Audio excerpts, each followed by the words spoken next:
जा सुरभि, जाकर रसोई की सफाई कर और सारा सामान अपनी अपनी जगह पर रख देना। रसोई एकदम सुंदर लगनी चाहिए, समझी कि नहीं? ठीक है माँ जी, कर दूंगी मैं। सुरभि रसोई की सफाई करने चली जाती है। इस बुढ़िया ने मुझे रसोई साफ करने का इतना बड़ा काम दे दिया और मेरी जेठानी को बस पौधों को पानी डालने के लिए कह दिया। अभी इन लोगों को दिखाती हूँ कि रसोई की सफाई कैसे की जाती है। फिर सुरभि रसोई को साफ करके उसका सारा सामान इधर से उधर रख देती है। फिर जब सास चित्रा और जेठानी वैदेही को ये सब पता चलता है, तभी हे भगवान, अरे सुरभि, ये तुमने क्या कर दिया? हर एक सामान की जगह बदल दी तुमने। अरे जीजी, वो मुझे पता नहीं था ना कि कौन सा सामान कहाँ पर रखना है, इसलिए मैंने कहीं भी रख दिया। लेकिन जो भी हो, लग रही है ना रसोई एकदम सुंदर। अरे नालायक लड़की, तूने तो काम पूरा करने की जगह बढ़ा कर रख दिया। इस घर में आए तुझे लगभग 1 महीना हो चुका है, लेकिन उसके बाद भी तुझे अब तक पता नहीं है कि कौन सी चीज कहाँ पर रखनी होती है। अरे नहीं माँ जी, मुझे सच में नहीं पता। अब आप मुझ जैसी अकेली को इतना बड़ा काम एक साथ दे दोगे तो मैं कैसे कर पाऊंगी? जीजी को तो बस आपने पौधों को पानी डालने के लिए कह दिया और मुझे इतना बड़ा काम दे दिया। अरे चुप कर तू, तेरी जीजी ने सुबह से बहुत सारे काम किए हैं और तूने तो बस ये एक ही काम किया है, लेकिन वो भी बिगाड़ दिया।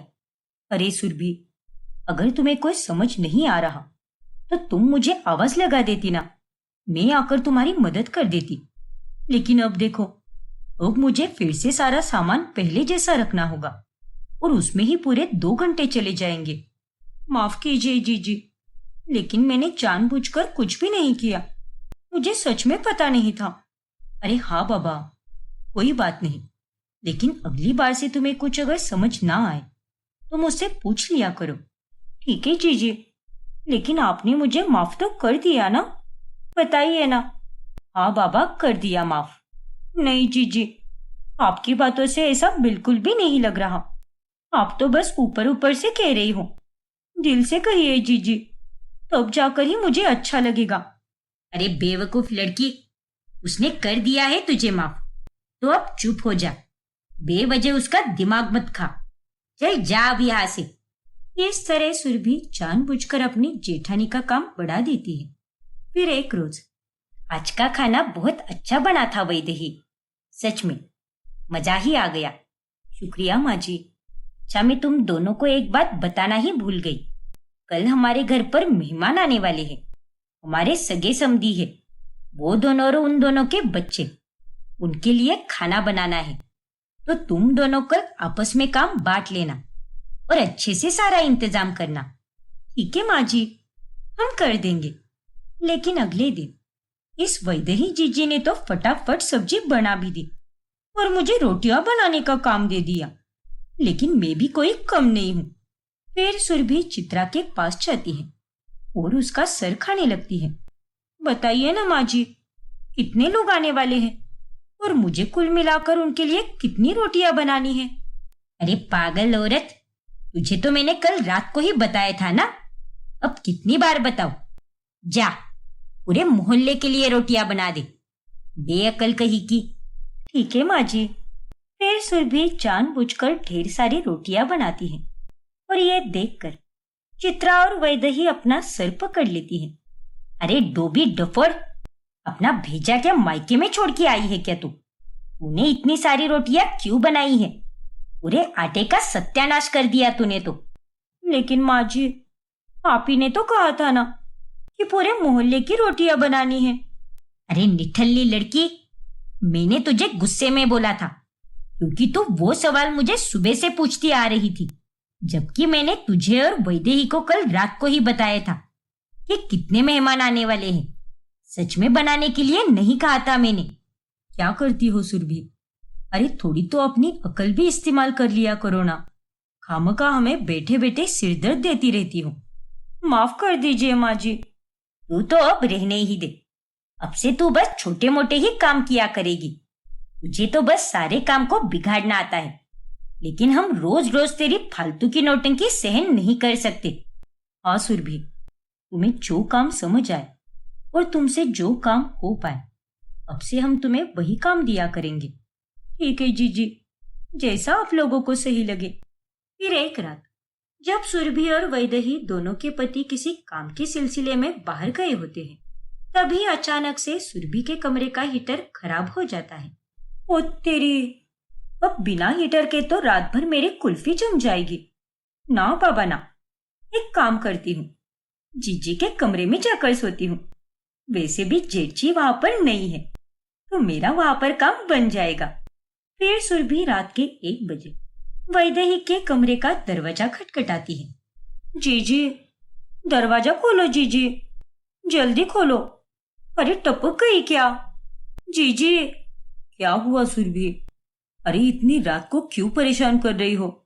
कोई भूत वूत देख लिया क्या? अरे नहीं जीजी, मेरे कमरे का हीटर खराब हो गया है, इसीलिए मैं आपके कमरे में सोने आई हूँ। क्या? हाँ जीजी। अब चलिए, हटिए यहाँ से और मुझे सोने दीजिए। हाँ, कितना गर्म है आपका कमरा, मजा ही आ गया। पर सुरभि, अरे ये मेरा कंबल है। ओफो जीजी, आज की रात वो आप पतला वाला कंबल लेकर सो जाइए ना, और मुझे मोटा वाला दे दो। चलो शुभ रात्रि। हाँ। बेचारी वैदेही चुपचाप वो पतला वाला कंबल लेकर सो जाती है, लेकिन एक ही बिस्तर पर सोने के कारण सुरभि को वहां पर नींद ही नहीं आती। मुझे तो इस बेड पर अकेले सोना है। एक काम करती हूँ, जीजी का भेजा फ्राई करके उन्हें यहाँ से भगा देती हूँ। अरे जीजी, मच्छर का कॉइल कहाँ पर रखा है? मुझे अभी अभी एक मच्छर दिखाई दिया। अगर उसने मुझे काट लिया तो बेवजह मुझे डेंगू या मलेरिया हो जाएगा, और फिर अस्पताल में पानी की तरह पैसा खर्च हो जाएगा। अरे बाबा, कहाँ है मच्छर? मेरे कमरे में कोई मच्छर नहीं है। चुपचाप सो जाओ सुरभि। अरे जीजी, आंखें खोलकर देखोगे तब दिखेगा ना। आपने खिड़की खोले रखी होगी, इसलिए मच्छर अंदर घुसकर कोने में छुप गए होंगे। अब चलिए जल्दी से बताइए, कहाँ पर रखी है कॉइल? अरे वहीं पर ड्रॉवर में होगी, देख लो। अच्छा जीजी, आपने अलार्म तो लगाया है ना? कल हमें जल्दी उठकर माँ जी के साथ मंदिर जाना है, इसलिए पूछ रही हूँ। अरे हाँ बाबा, लगा दिया है मैंने अलार्म। अब सो जाओ। ठीक है जीजी। वैसे जीजी, आपके कमरे में मुझे अच्छी नींद आएगी। हाँ सुरभि, मैं जानती हूँ। अच्छा सुनो ना, आपका ये कंबल बहुत मुलायम है, क्या मैं इसे रख लूं? अरे यार सुरभि, तुम चुपचाप सो क्यों नहीं जाती? कब से बकबक किए जा रही हो।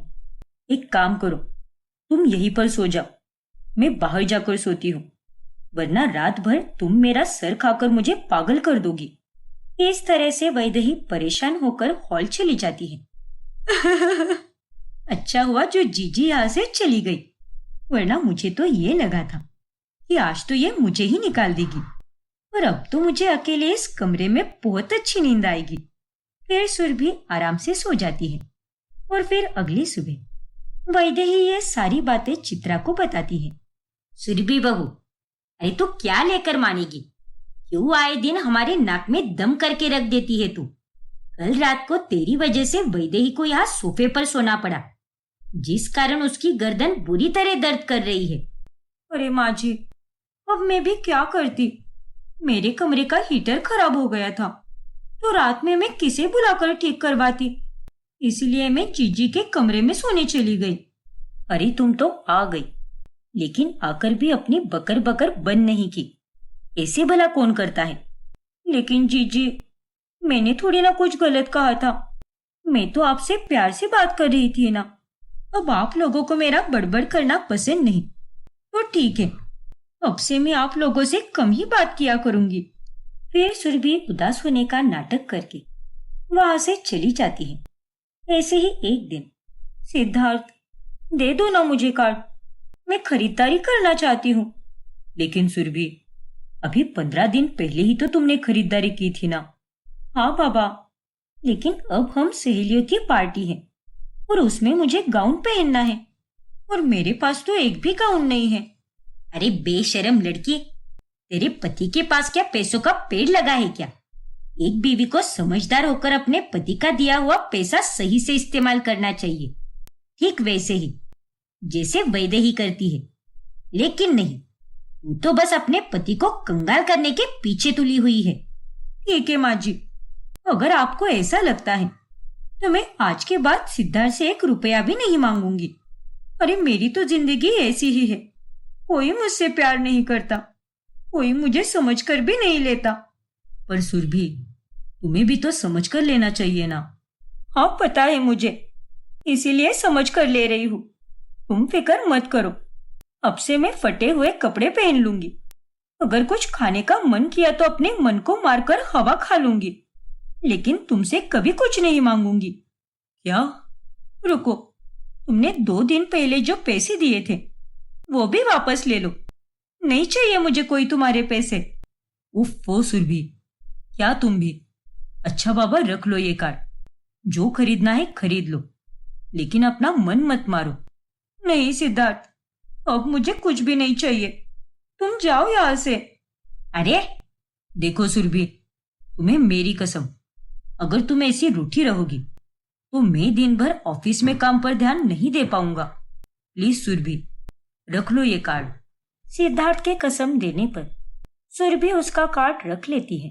ये सुरभि और उसकी नौटंकी कभी खत्म नहीं होती। आज भी उसने सुबह सिद्धार्थ के सामने फालतू का नाटक करके उसे अपनी बातों में फंसा ही दिया। अरे मुझे तो कभी कभी ऐसा लगता है कि वो ये सब नाटक करती है। हाँ माँ जी, मुझे भी अब ऐसे ही लगने लगा है कि वो अपना काम निकालने के लिए जानबूझकर सामने वाले का भेजा फ्राई करती है, और फिर सामने वाला परेशान होकर वही करता है जो वो करवाना चाहती है। अब वैदेही और चित्रा को सुरभि की हरकतों पर शक होने लगता है। फिर एक दिन जब सुरभि का जन्मदिन होता है, तभी वो दिन भर अपनी सहेलियों के साथ बाहर होती है, और तभी वैदेही और चित्रा जानबूझकर सुरभि को परेशान करने लगती है। ओफो, मैं बाहर पार्टी कर रही हूँ और माची और जीजी मुझे बार बार फोन किए जा रही हैं। इनको तो जरा भी अकल नहीं है। हाँ बोलो जीजी। अरे सुरभि, आज शाम को जल्दी आना। हाँ, और आते आते वो स्टेशन के पास वाले मिष्ठान भंडार से मोतीचूर के लड्डू लेती आना। कल सुबह के लिए प्रसाद चाहिए ना, माची ने कहा है। ठीक है जीजी, आते वक्त मैं लेकर आऊंगी। और कुछ? और तो कुछ नहीं। अरे हाँ, याद आया, वो लॉन्ड्री खुली होगी तो वहां से भी तुम्हारे जेठजी के कपड़े लेती आना। मैंने उन्हें पैसे दे दिए हैं। फिर कल शुक्रवार है ना, तो कल लॉन्ड्री बंद रहेगी, इसलिए याद से आज ही लेकर आना। हे भगवान, ठीक है जीजी, मैं लेकर आऊंगी। सुरभि अब गुस्सा होकर फोन कॉल कट कर देती है। फिर आधे घंटे के बाद उसे घर से 5वां कॉल आता है। क्या हुआ माँ जी, क्यों बार बार फोन किए जा रही हो?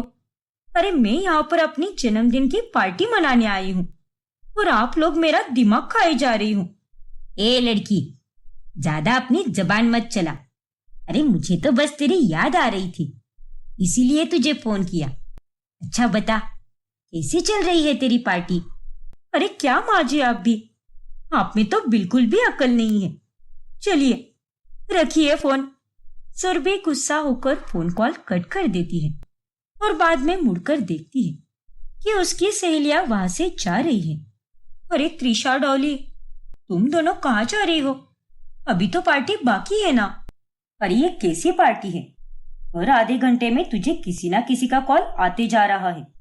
अरे हम पागल है क्या, जो तू हमें छोड़कर दूसरों से बात कर रही है? और नहीं तो क्या, एक काम कर, तू घर ही चली जा और अपने घर वालों के साथ ही पार्टी मना। और नहीं तो क्या, इसे लगा कि हम पार्टी के भाव मिलने के भूखे हैं, लेकिन ऐसा कुछ भी नहीं है। तुम तो बस अपने फोन पर ही गपशप करती रहो। हम चले यहाँ से। चल डॉली। अरे बाबा, ऐसा कुछ भी नहीं है, मेरी बात तो सुनो। वो दोनों वहां से चली जाती हैं और सुरभि अब बहुत गुस्सा हो जाती है और घर आकर उन दोनों से लड़ने लगती है। अरे आप लोगों की अकल घुटनों में दबी हुई है क्या? आज मेरा जन्मदिन है और मैं अपनी सहेलियों के साथ वहां पर मजे कर रही थी, और आप लोग मुझे हर आधे घंटे में कॉल करके परेशान कर रहे थे। आप दोनों ने तो मेरे पूरे जन्मदिन की वाट ही लगा दी। आखिर आपने ऐसा क्यों किया? जानबूझकर किया हमने। क्या कहा? जानबूझकर? हाँ, मैंने और वैदेही ने तुझे जानबूझकर सताया है, क्योंकि तूने भी हमें ऐसे ही जानबूझकर सताया था। अरे तुझे क्या लगता है हमें कुछ पता नहीं चलेगा? हम इतने भी बुद्धू नहीं हैं। हमें धीरे धीरे सब समझ आ ही गया था। और अब ऐसा लगता है कि आज तुम्हें महसूस हो ही गया कि अगर आप सामने वाले को परेशान करते हो तो उन पर क्या बीतती है। इसीलिए आज के बाद दूसरों को अपने फायदे के लिए परेशान करना बंद कर दो। उसी में तुम्हारी भलाई होगी। हाँ सुरभि, क्योंकि अब से हम तेरा कोई भी नखरा सहन करके नहीं लेने वाले। अगर तू हमें सता सकती है तो हम तुझे उससे भी ज्यादा सता सकते हैं। समझी कि नहीं? चित्रा और वैदेही के सुनाने पर सुरभि की बोलती अब बंद पड़ जाती है और उस दिन के बाद से वो सबको परेशान करना बंद कर देती है। मंदिरा की बड़ी बहू सोनल और छोटी बहू नेहा में बहुत अच्छी दोस्ती होती है। सोनल, नेहा, हमारे घर में तुम दोनों के कारण ही रौनक है। तुम दोनों तो सही मायने में इस घर की लक्ष्मी हो। मंदिरा ने बिल्कुल सही कहा। ये घर अगर फला फूला है तो उसके पीछे तुम दोनों का ही हाथ है। तुम दोनों के आने से पहले सब कुछ एकदम ठीक ही था, लेकिन तुम्हारे आने के बाद घर में रौनक आ गई। अरे तुम दोनों ने जिस प्रकार इस घर को संभाला है ना, वो वाकई में काबिले तारीफ है। बाबूजी, ये सब मैंने अकेली ने नहीं किया है। नेहा का ज्यादा हाथ है इसमें। लेकिन दीदी, मैंने आज तक जो कुछ भी सीखा है ना, वो सब आपसे ही सीखा है। और ये कहने में मुझे कोई हर्ज नहीं है कि बाबूजी की बात का पूरा श्रेय आपको ही जाता है, मुझे नहीं। शुक्रिया नेहा। चलो अब जल्दी से शाम के खाने की तैयारियां करते हैं। मैं आटा गूंद देती हूँ, तब तक तुम चावल चढ़ा दो। अरे नहीं दीदी, आप आटा मत गूंदो। आपकी उंगली पर चोट आई थी ना, और वो अभी तक पूरी तरह से ठीक भी नहीं हुई है, इसीलिए आटा मैं गूंद देती हूँ। आप बस थोड़ी थोड़ी मदद करना। जब तक आपका हाथ ठीक नहीं हो जाता तब तक ज्यादातर काम मैं ही कर लूंगी। सोनल और नेहा के बीच में इतना प्यार देखकर मंदिरा को बहुत खुशी मिलती है। फिर एक दिन, ये लो सोनल, तुम ये मेथी साफ करो, तब तक मैं बाकी की सब्जियां साफ करती हूँ। ठीक है। वैसे माँ जी, मैं अगले मंगलवार को अपने मायके जा रही हूँ। वो मेरी सहेली रोहिणी की बहन की सगाई है ना, इसीलिए। ठीक है बहू, कोई बात नहीं। अभी मायके जा रही है तो थोड़े दिन के लिए आराम भी करके आना। हाँ माँ जी, उस दिन चाहे जो भी हो जाए, मैं अपनी सहेली के फंक्शन में जाकर ही रहूंगी, क्योंकि उससे मिले हुए मुझे बहुत ज्यादा टाइम हुआ है और उससे ज्यादा जरूरी मेरे लिए कुछ भी नहीं होगा। अरे ये क्या, 5 दिन पहले ही मैंने दीदी को बताया था कि मेरा आने वाले मंगलवार को जन्मदिन है, लेकिन उसके बावजूद भी दीदी अपने मायके जा रही है और मुझे छोड़कर वो अपनी सहेली और उसकी बहन को ज्यादा महत्व दे रही है। मैंने कभी सोचा नहीं था कि दीदी इतनी बुरी निकलेगी। सोनल की बातों का नेहा को बहुत बुरा लगता है और वो उदास हो जाती है और वो उसके जन्मदिन के दिन पर मायके चली जाती है। और जब मायके जाने के बाद उसे सोनल का फोन कॉल आता है, तभी वो उसका कॉल उठाती ही नहीं। अभी ये सारी फॉर्मेलिटी करने की क्या जरूरत है? सब कुछ दिखावा है, मैं अच्छी तरह से जानती हूँ, और इसीलिए मैं इनके कॉल उठाऊंगी ही नहीं। अब तो मुझे घर वालों से भी कोई बात नहीं करनी। फिर मायके से लौटने के बाद नेहा आकर्ष के साथ ट्रिप पर चली जाती है और ये बात सोनल को पता ना होने के कारण वो सबके लिए खाना बनाती है। अरे सोनल बहू, तूने ये इतना सारा खाना क्यों बनाया है? आकर्ष और नेहा तो बाहर 2 दिन के लिए गए हैं, तो फिर उनका खाना तूने क्यों बनाया है? क्या वो 2 दिन के लिए बाहर चले गए?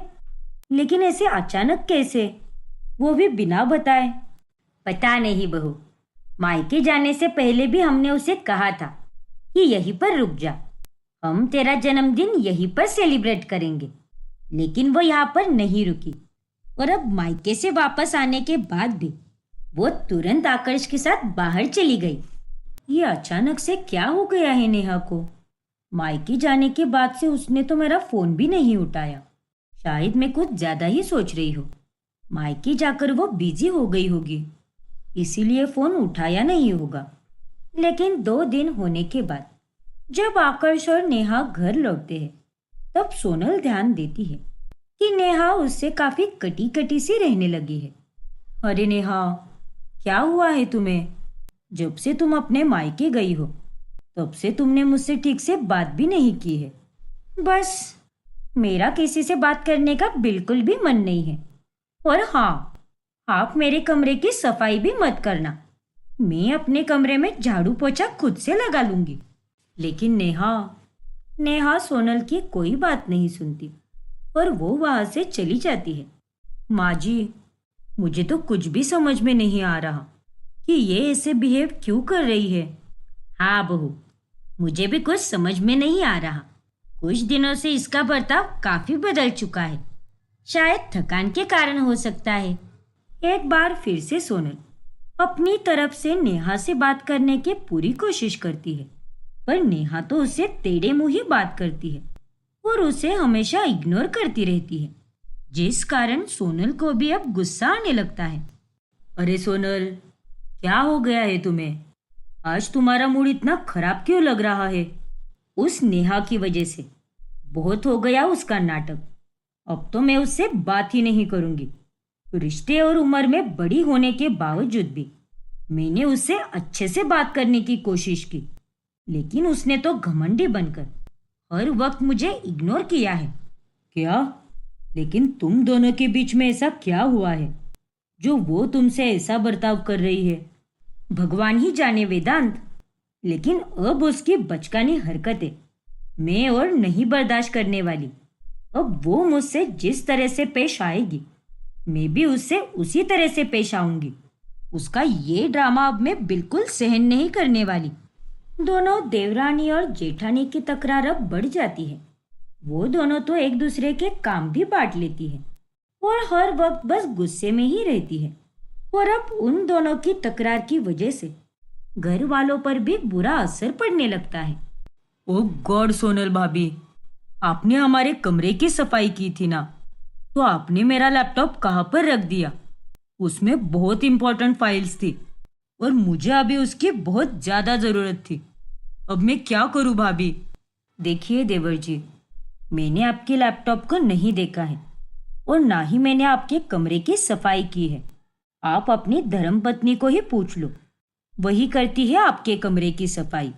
हाँ आकर्ष, मैंने ही हमारे कमरे की सफाई की है, लेकिन पता नहीं मैंने तुम्हारा लैपटॉप कहाँ पर रख दिया। मुझे तो कुछ भी याद नहीं आ रहा। नेहा बहू, अरे तुम 26 साल की होकर भी 10 साल की बच्ची की तरह बात कर रही हो। ऐसे थोड़ी ना होता है। आज तुम्हारी वजह से लैपटॉप खोया है, कल को उससे कुछ ज्यादा कीमती सामान खो गया तो तब क्या करेंगे हम? माँ बिल्कुल सही कह रही है नेहा। अरे थोड़ी तो जिम्मेदार बनो। ये सब तुम्हारे और भाभी के कामों को बांटने के कारण ही हुआ है, वरना अगर भाभी आज सफाई करती ना तो ये सब होता ही नहीं, क्योंकि वो सारे काम ठीक से करती है। ना जाने इन दोनों को क्या हुआ है, आखिर अपने नाक पर किस बात का गुस्सा लेकर बैठी है क्या पता। तभी वहां पर लैपटॉप लेकर वेदांत आता है। ये रहा तुम्हारा लैपटॉप आकर्ष। ये लैपटॉप नेहा ने मेरे कमरे में रख दिया था। हे भगवान, आई एम रियली सॉरी वेदांत भाई साहब, मुझे लगा कि वो आपका लैपटॉप है। तुम्हारा तो कुछ नहीं होने वाला नेहा, तुमसे तो बस रूठना और नखरेबाजी करा लो, उसी में तुम माहिर हो। बस करो आकर्ष, अरे कब से बोले जा रही हो और मैं भी चुपचाप सुनती जा रही हूँ। अरे हद होती है यार। और तुम्हें अगर कुछ पता नहीं है तो कुछ बोलो भी मत। और मुझे कोई पागल कुत्ते ने नहीं काटा है जो मैं ऐसे जानबूझकर बिहेव करूंगी। और मैं कोई छोटी बच्ची भी नहीं हूँ, मुझे सब समझ आता है। मुझे तुमसे अभी कोई बात नहीं करनी। और जाओ, अपने सारे काम अपनी भाभी से ही करवाओ और उनके ही गुणगान गाते बैठो। इस तरह नेहा अपना सारा गुस्सा आकर्ष पर निकालती है और मुंह फुलाकर वहां से निकल जाती है। हे भगवान, ना जाने इस लड़की को आखिर क्या हो गया है। जब देखो तब गुस्से में ही रहती है। फिर एक दिन जब घर में सोनल अकेली होती है, तभी नेहा की सहेली ऋषिका आती है। हाय सोनल दी, कैसी हो आप? मैं ठीक हूँ ऋषिका, तुम कैसी हो? एकदम मस्त दी। अच्छा, नेहा कहाँ पर है? अरे वो तो घर पर नहीं है, वो माँ जी के साथ बाजार में गई है। अच्छा, ऐसी बात है क्या? तो फिर मैं यही रुककर उसका इंतजार करती हूँ। अरे नहीं ऋषिका, अभी तुम यहाँ पर मत रुको, तुम बाद में क्यों नहीं आती? लेकिन दी। सोनल दरवाजा उसके मुंह पर बंद कर देती है। सही किया मैंने। जब नेहा मुझसे सीधे मुंह बात नहीं करेगी तो मैं क्यों उसकी सहेली से ठीक से बात करूं? फालतू का गुस्सा सिर्फ उसे ही नहीं आता, मुझे भी आ सकता है। वो ही आए और करे अपनी सहेली की मेहमान नवाजी। मैंने सबको संभालने का कोई ठेका नहीं लेकर रखा है। फिर जब नेहा को इस बारे में पता चलता है तब उसे बहुत गुस्सा आता है। दीदी, आप इतने बुज़दिल और कठोर कैसे हो सकती हो? ये आपने बहुत गलत किया है। अरे कम से कम इंसानियत के नाते तो मेरी सहेली से ठीक से बात कर लेती। लेकिन ठीक से बात करना तो दूर की बात है, आपने तो उसे घर के अंदर भी नहीं आने दिया। यही है क्या आपके संस्कार? ओ हेलो, मेरे संस्कार निकालने की तुम्हें कोई जरूरत नहीं है और तुम्हारे मुंह से यह संस्कार वाला शब्द शोभा नहीं देता। और रही बात तुम्हारे सहेली को घर के अंदर ना लेने की, तो मेरे पास इतना फ्री का टाइम नहीं था जो मैं अपने जरूरी काम को छोड़कर तुम्हारी सहेली को एंटरटेन करूं। इसीलिए मैंने उसे भगा दिया। अरे मैं ही गलत थी जो आपको अच्छा समझ बैठी, लेकिन नहीं, आप तो एकदम बुरी निकली। सेम टू यू नेहा, तुम्हें ही घमंड चढ़ गया था। मैंने अपनी तरफ से बात करने की पूरी कोशिश की थी, पर आई एम सॉरी, मैं इतनी भी बेवकूफ नहीं हूं जो तुम जैसे पागल के नखरे झेलूं। तभी वहां पर मंदिरा आती है। अरे बहुओं, ये तुम दोनों को आखिर क्या हो गया है? अरे तुम दोनों के इस झगड़े के कारण अंदर गैस पर खाना जल रहा है। अब जाओ, उसे पहले संभालो, बेवकूफ कहीं की। सोनल और नेहा के बीच का ये कोल्ड वॉर खत्म होने का नाम ही नहीं लेता और इस कारण रोज कुछ ना कुछ होता ही रहता है। फिर एक दिन जब मंदिरा अपने मायके गई होती है, तभी वो दोनों खूब झगड़ती हैं और इस झगड़े के चलते वो दोनों अपने ससुर को दवाई देना भूल जाती है और डोज मिस होने के कारण प्रभात बेहोश हो जाता है। ये सब क्या है? आइंदा से इनका ध्यान रखिए। इनकी दवाई का एक भी डोज मिस नहीं होना चाहिए। अब मैंने इंजेक्शन दे दिया है और दवाई भी लिख दी है। अब इन्हें टाइम पर दवाई दे देना। ठीक है डॉक्टर। फिर डॉक्टर वहां से चले जाते हैं। देखा, अरे तुम दोनों की तकरार के कारण यहाँ मेरे घर में क्या क्या हो रहा है, और आज तो हद ही हो गई। अरे तुम दोनों अपनी ये किटकिट के कारण एक दिन अपने ससुराल को बर्बाद करके रख दोगी। माफ करना माँ जी। हाँ माँ जी, आई एम रियली सॉरी। अरे क्या सॉरी? मैंने तुम दोनों को 1000 बार समझाया है कि आपस में प्यार से रहो।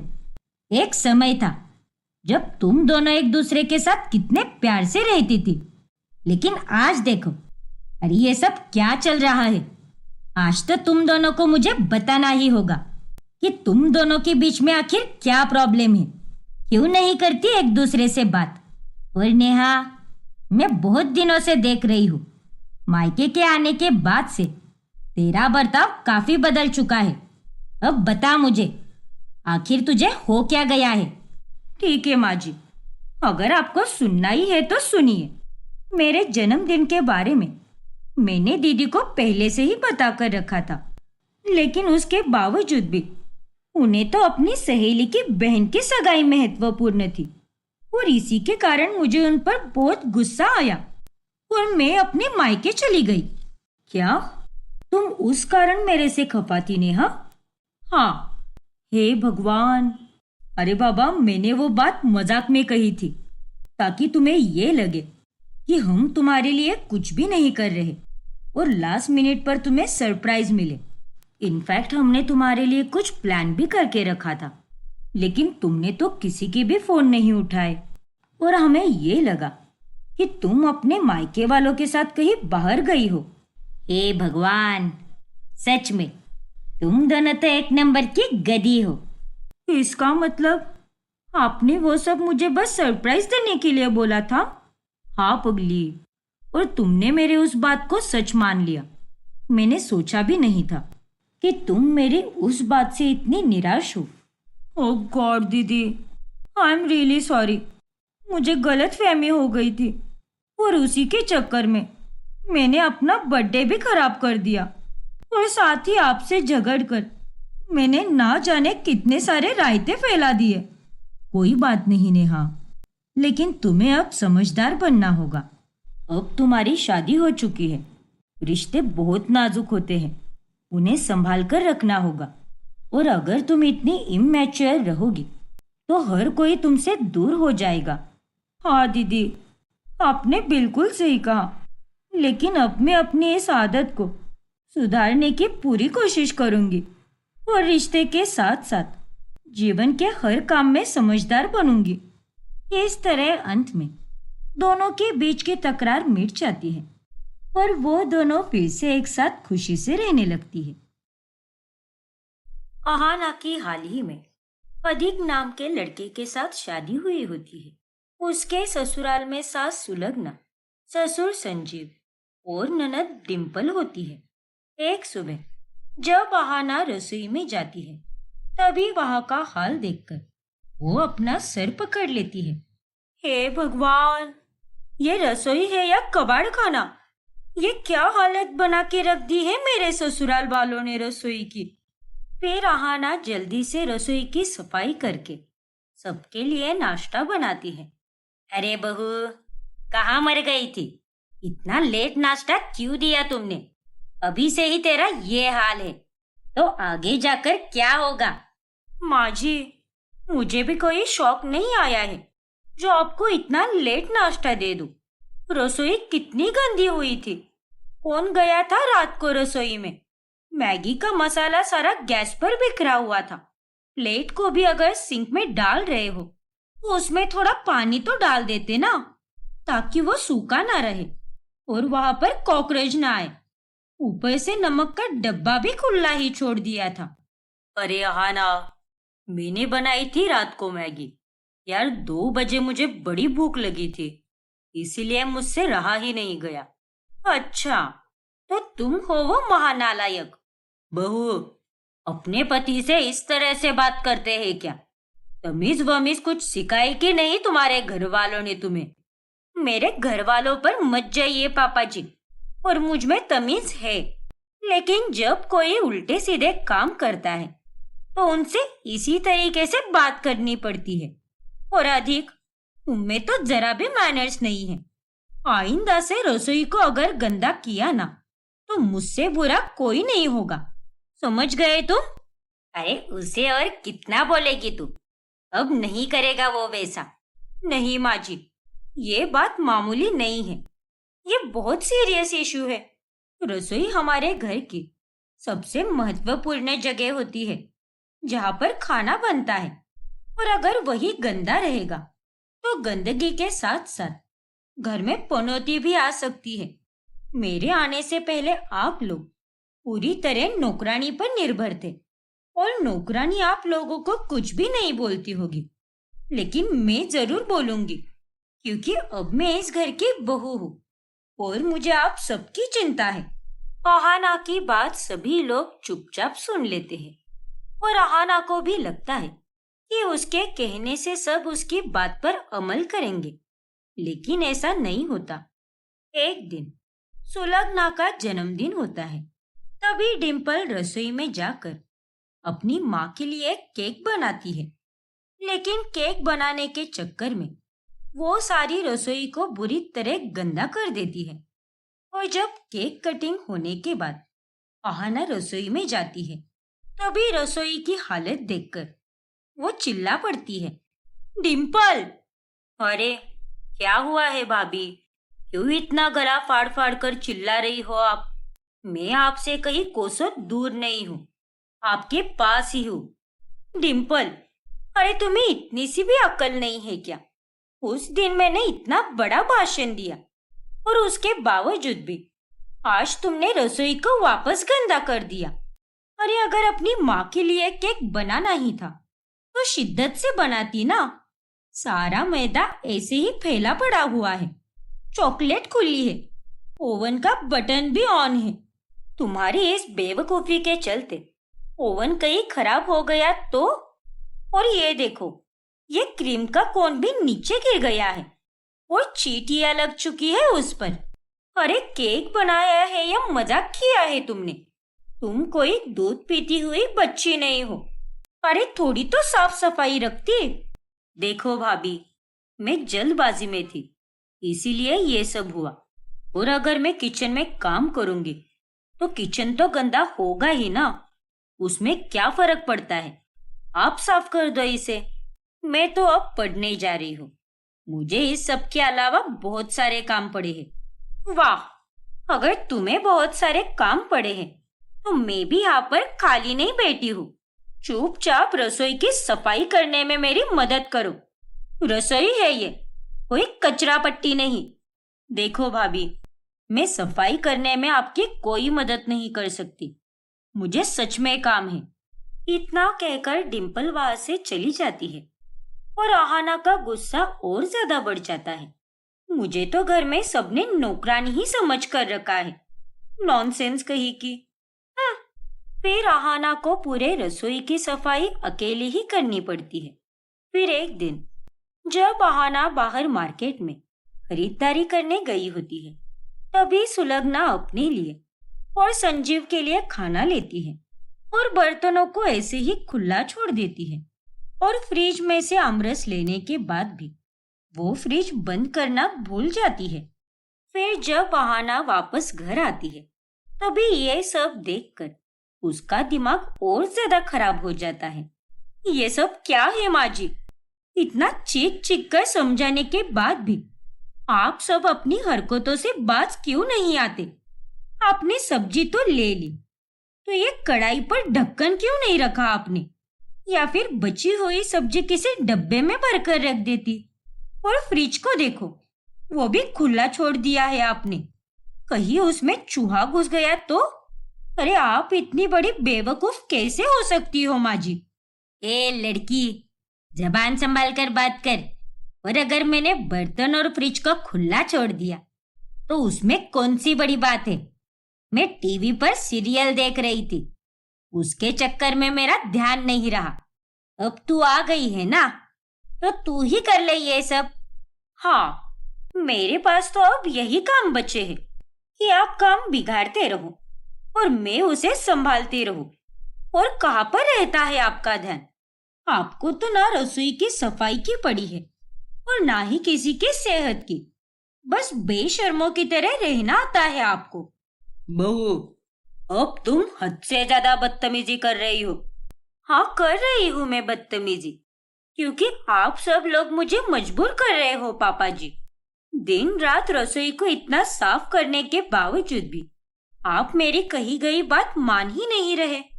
अरे अगर आप लोग रसोई को साफ नहीं कर सकते तो कम से कम उसे गंदा भी मत करो ना। 1000 बार कहा है मैंने आपको। चींटियां, कॉकरोच, चूहे सबके सब खाने पे आ जाते हैं, पर भगवान ना करे उस दूषित खाने को खाकर कहीं किसी की सेहत खराब हो गई तो? तब क्या करोगे आप? अरे बस करो। पूरे दिन ज्ञान की देवी की तरह बस प्रवचन ही देती रहती हो। तुम्हारी बातें सुन सुनकर हम पक गए हैं। और तुम्हारे आने से पहले भी हम सब इसी तरह रहते थे। तुम्हारी बातें कोई नहीं मानने वाला।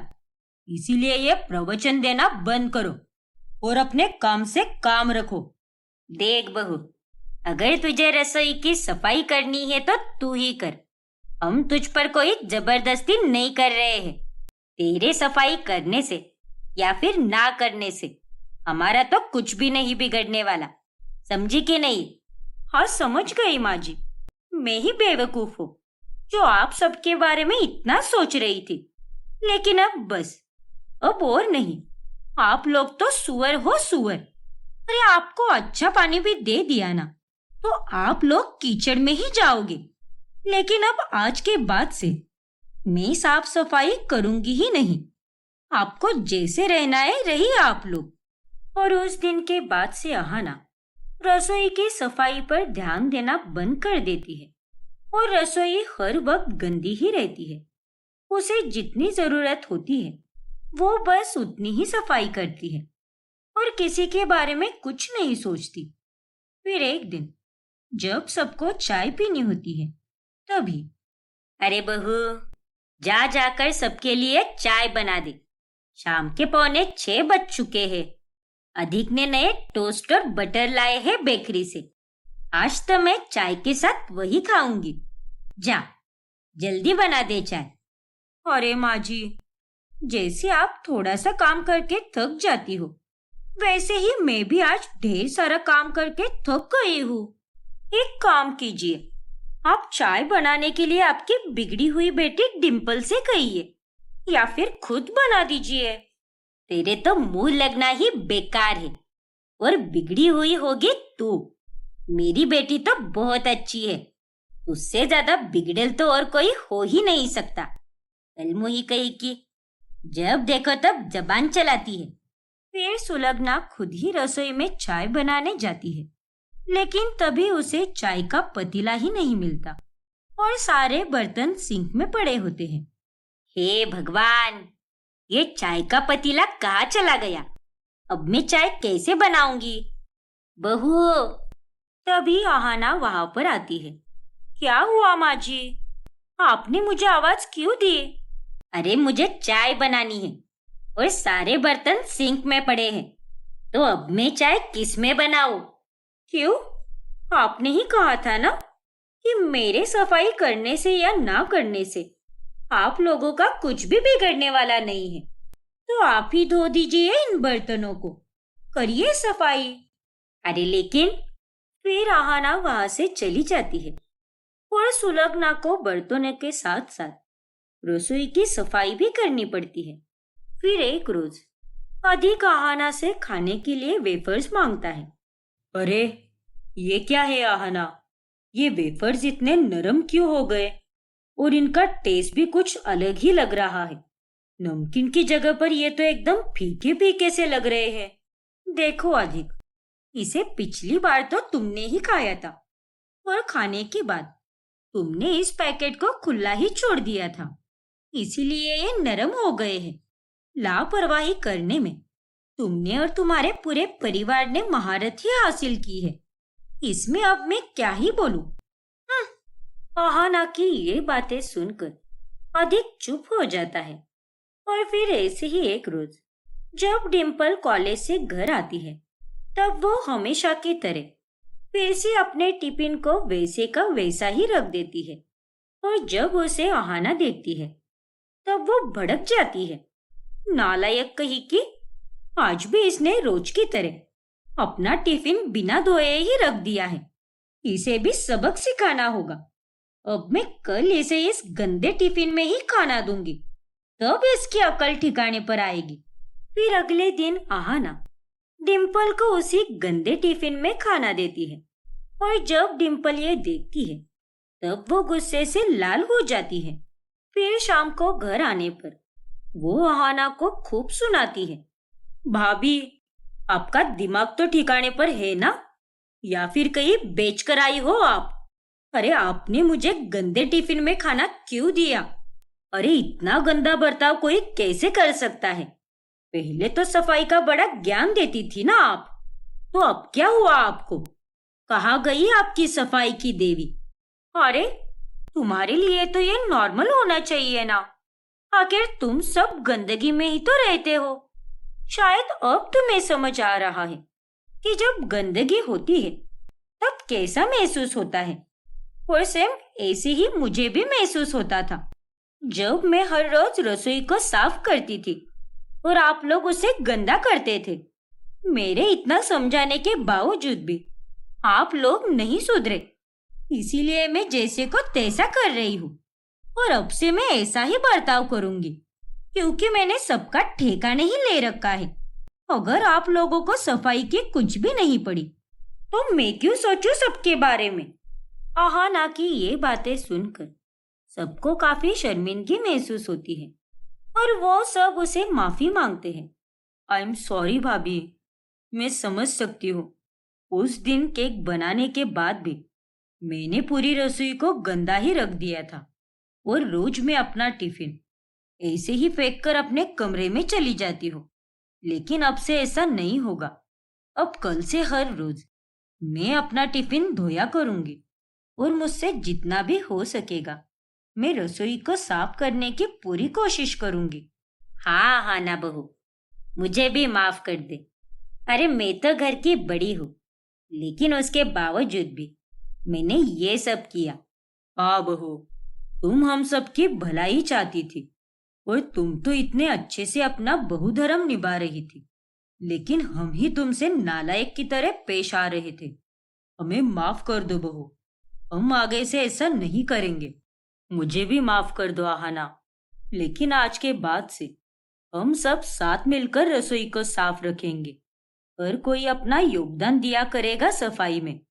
और हम सबको ये सबक सिखाने के लिए थैंक यू आहाना, क्योंकि तुम्हारे इसी बर्ताव के वजह से अब हम सबकी अकल ठिकाने पर आई है। फिर अंत में आहाना सबको माफ कर देती है और उस दिन के बाद से घर के सभी लोग रसोई की सफाई करने में ध्यान देते हैं और एक साथ खुशी से रहते हैं।